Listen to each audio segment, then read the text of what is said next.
તો હર હર મહાદેવ ને જય માતાજી બધાને। રોજ સવારમાં હું મારા ઘરની મેળી માથેથી જોઉં છું કે એક પહાડની ટોચ ઉપર અહીંયા ધજા છે, પણ એ ધજા એ શું છે એ ખબર નથી। તો આજે તો જાણવા માટે ત્યાં જાવું જ છે। તો એક્સેસ લઈને હું ને મારો દોસ્તાર નીકળી ગયા હતા દાતારની સીડી સાઈડ। રસ્તામાં ભૂખ ના લાગે એની માટે અમે લઈ લીધો તો નાસ્તો, પણ ભરવો પડ્યો ડબ્બામાં, કેમ કે ત્યાં પ્લાસ્ટિક લઈ જવાની મનાઈ છે। અને પહોંચી ગયા હતા દાતારની સીડીએ અને ચાલુ કરી દીધું હતું દાતારની સીડી ચડવાનું। અને અહીંથી બીજા બે પણ મિત્ર આવી ગયા હતા ભેગા આપણી। આજ રવિવાર હતો પણ સીડીએ કોઈ તોય દેખાતું નતું કાંઈ ટ્રાફિક, અને અમે ખાલી એકલા જ હતા અને પહોંચી ગયા હતા 1100 સીડીએ।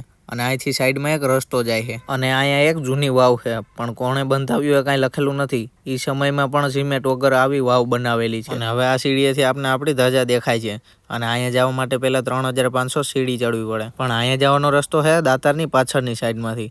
આની પાછળની સાઈડમાંથી પાછળ ફરીને જવું પડે છે। પહોંચી ગયા હતા આપણે દાતાર મંદિરે અને પહેલા અહીંયા દર્શન કર્યા, પણ અંદર વિડીયો ઉતારવાની મનાય છે, એટલે આપણે બહારથી એક વિડીયો ઉતારીને આ સાઈડમાં તમે જુઓ તો ગિરનારનો નજારો બહુ મસ્ત દેખાતો હોય। ઉપર ધજા પાસે પહોંચવાનો તો આ હતો પાર્ટ 1। પાર્ટ 2 જોવા માટે ચેનલને ફોલો, લાઇક, શેર ને સબસ્ક્રાઇબ કરી લેજો।